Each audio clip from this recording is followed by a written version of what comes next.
Good morning. Hi, everyone. Hello, hello, hello.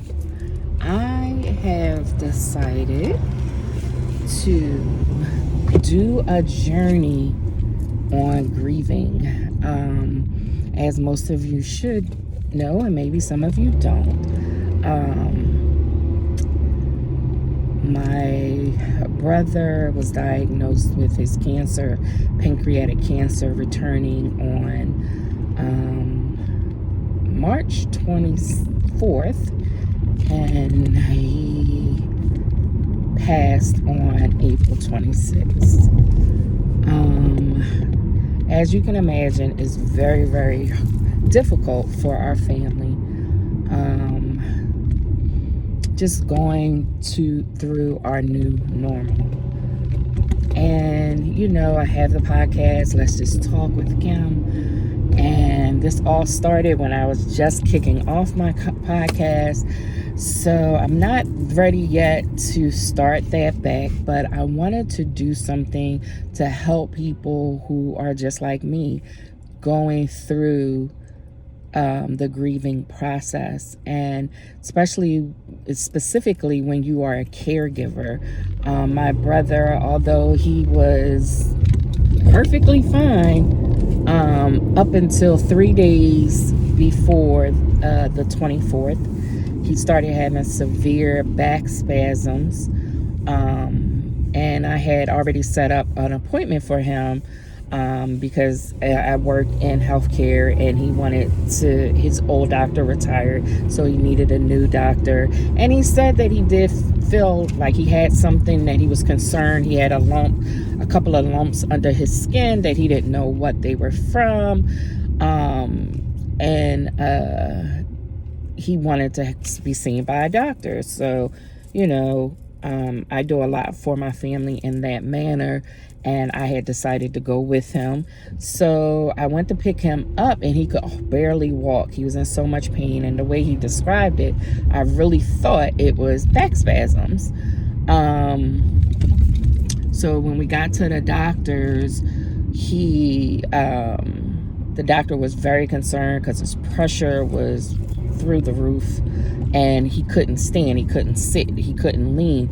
Everything he tried to do was so enormously painful that the doctor was like, given his previous history, because he was first diagnosed with pancreatic cancer back in 2015. He said, he needs to be seen.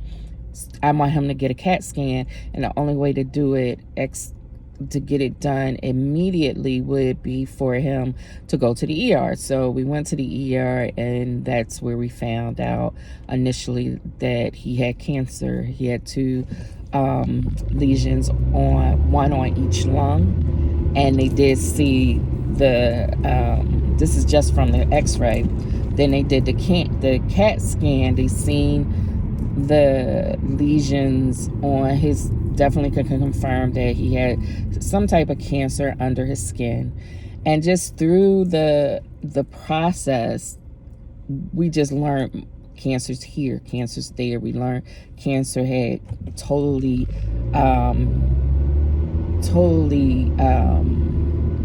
infused to his spine. Only a small portion of his spine didn't have cancer. He then had cancer in his liver. He then had cancer in his adrenal glands, which is on top of your kidney. Then he had cancer in his spleen, and in the tail of his pancreas, which was the only part of the pancreas that was left behind, because it was cancer free. So, it just, and all of this information of how much cancer he had just kept coming. Every test, it was something else. And they even attempted, they knew they couldn't cure him because how much cancer he had, but they wanted to, because he wanted to live, they gave him what they call it palliative chemo, which is hopefully to slow the progression And unfortunately, that didn't work, and it just became everywhere. So he ended up, of course, passing from that. But he had some mighty wins, like he was scared he was going to pass before his son came. He thought he was going to pass on my birthday, which was April 19th. He didn't think he was going to make it back home, and he did. He wasn't sure if he was going to see his family, and we were able to do a Zoom meeting for those that couldn't come to the house, could see him that way. And then he had some family members who could come to the house. So, we just feel like God really blessed to allow him to have his prayers answered. Everything that he was concerned about, he actually achieved. God made sure of it. So, now it's the after. I did the funeral as he requested. Everything he wanted was done decently in order without any change. So now we're in a stage of grief, and it is woof. I think for me personally, I haven't had anything hit me so hard. Not that I haven't had loved ones pass, but I haven't had anything hit me so hard since I lost my first son. And now I lost my first brother. He was my oldest brother. So it's just really, really a difficult time. Anyone who's going through this, I encourage you to seek professional advice. I actually am being seen by a psychiatrist, which was already in effect because of, if you recall, our house fire. So I was experiencing very bad PTSD from that. So post-traumatic stress disorder.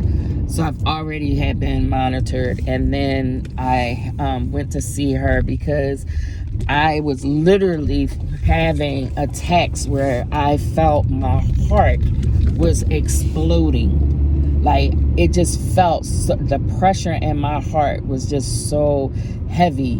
And then I would be sleep, and this happened several times. I would sleep and literally wake up crying. Not that like I wasn't crying, that I literally woke up in the midst of crying, and the heaviness in my heart.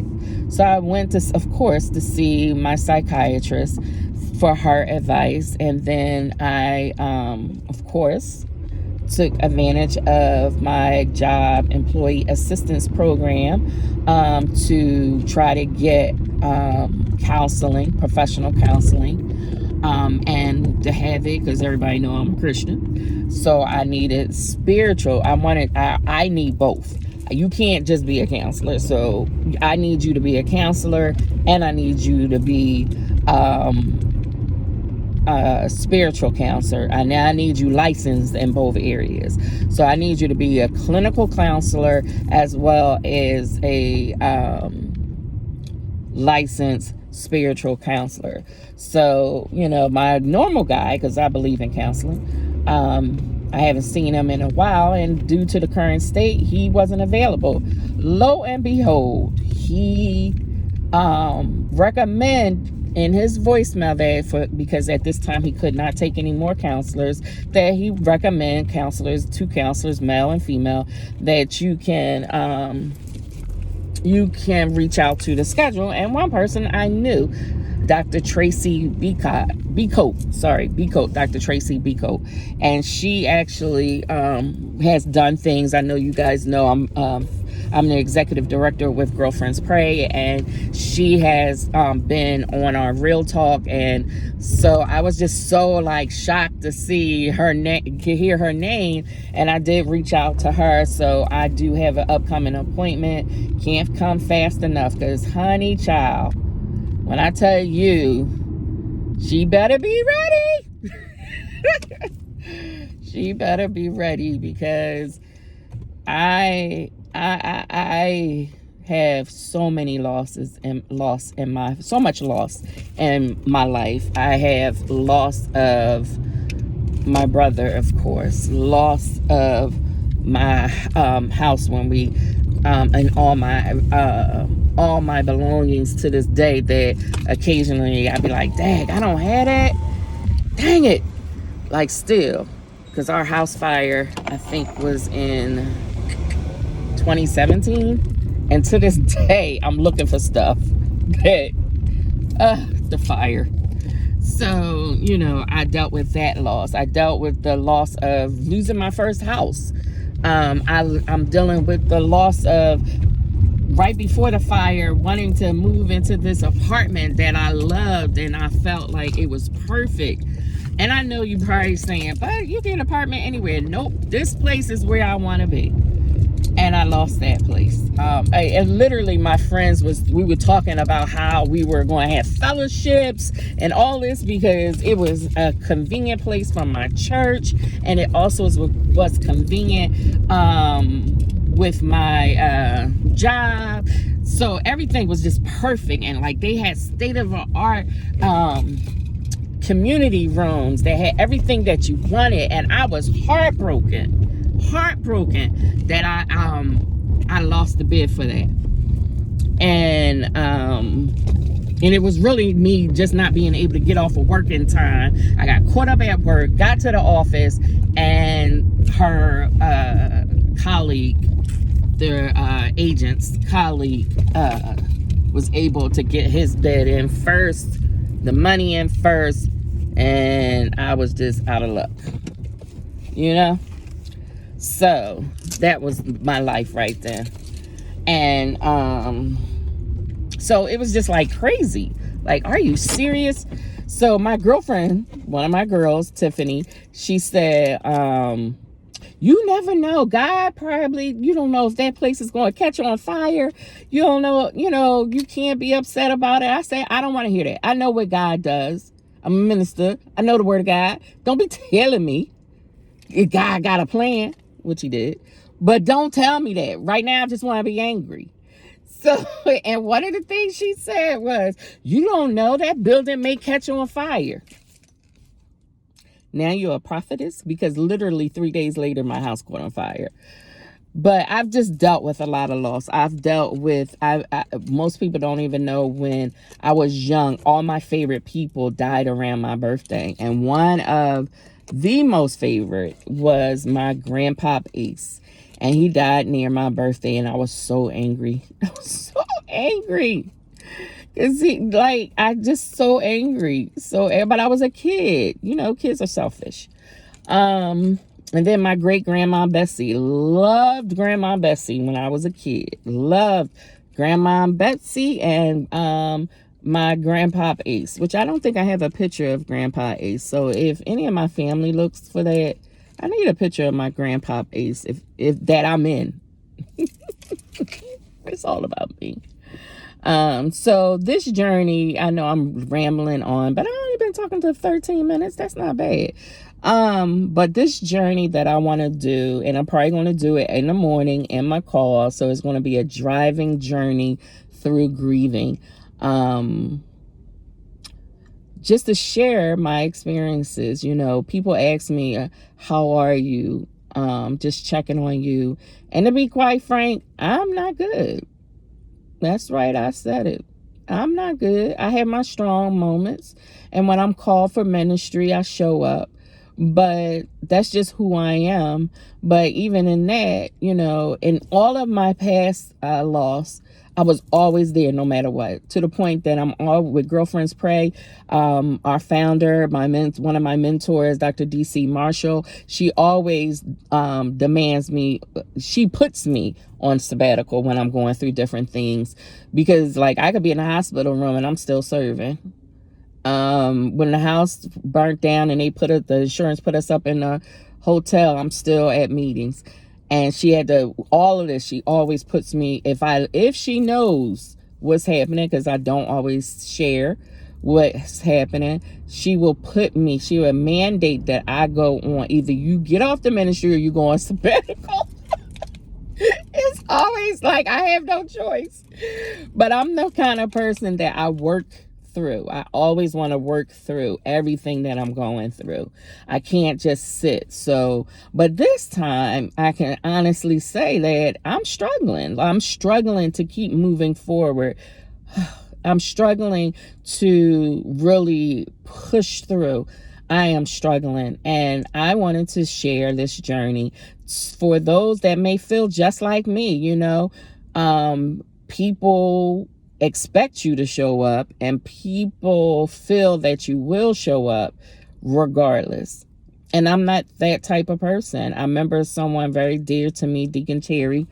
He did a sermon. He did a sermon, and he talked about me, like all that I'm going through, but I'm still making sure ministry goes through. And this time I couldn't do it. And I bless God for my sister friend Karen, who I'm over our discipleship academy and with my church, and that's for our new members. And I was like, Karen, I need you to block me. I need you to stand in front of me and let no one get to me. And she did that through this entire process, even going through the stages with my brother. She sent out the emails. If someone would text me or email me or message me, I would just send them to her, and she would then jump ahead and do, like, don't call Kim, call me. So I bless God. But this time is so different. It hurts so much worse. And when I lost my son, the thing that I really could acknowledge is that I felt my son, when my first son passed, he was 5.5 months old. And I always had a heart or a passion for those who lost their children older, where they spent so much time, and it was always like you're always there. Like, how do you manage when you spent years with someone and that someone is no longer here? And that's where I am now. My brother was 54. So I'm 51. So I spent 51 years with my older brother, and I bless God for those 51 years. But I'm struggling with the thought that he's no longer here. I'm struggling with that. I'm struggling, like I broke down over my windshield wipers, because anything I ever needed done, I could call my brother and my brother would do it for me. And I couldn't get my windshield wipers off to change my windshield wipers.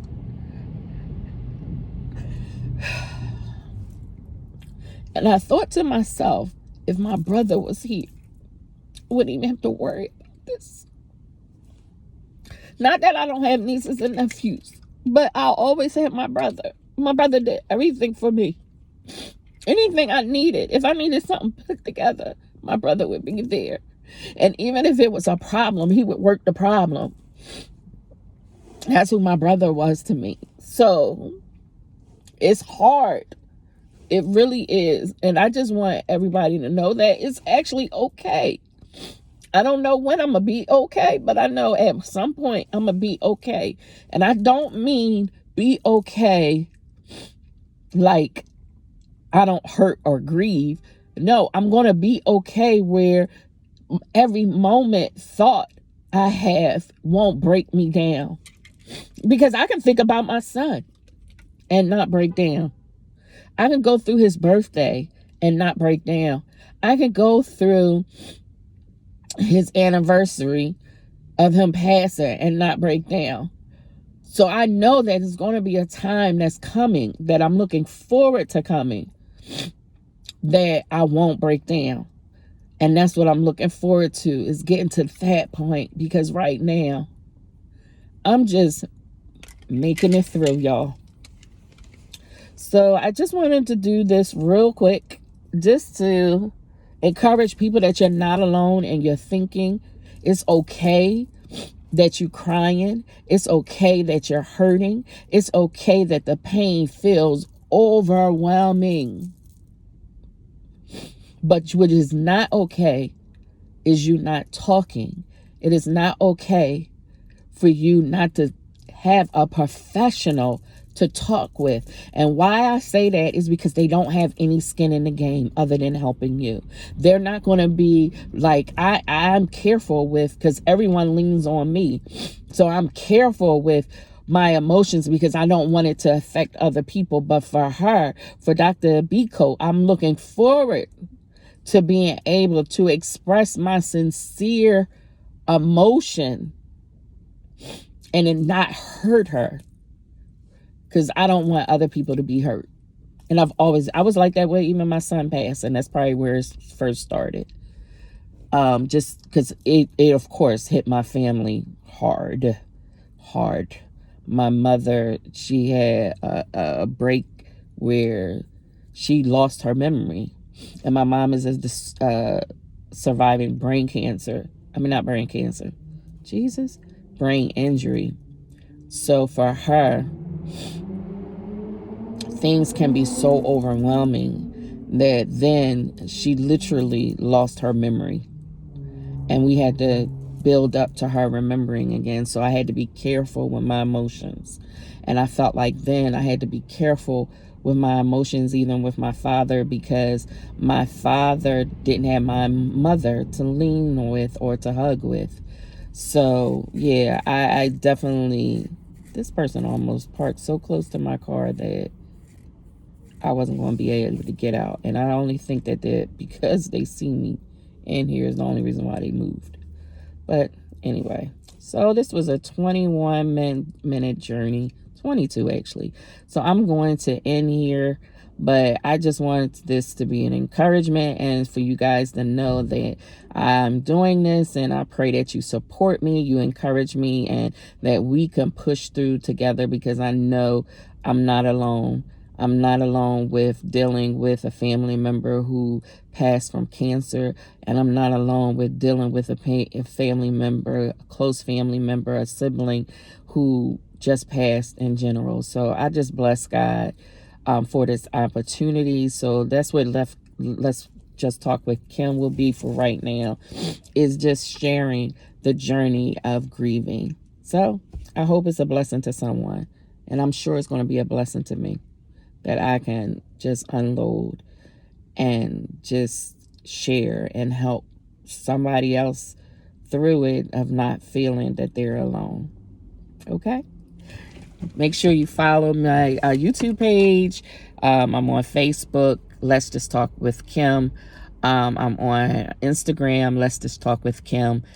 So everywhere you need to follow me, it's at Let's Just Talk with Kim. And until next time, God bless you.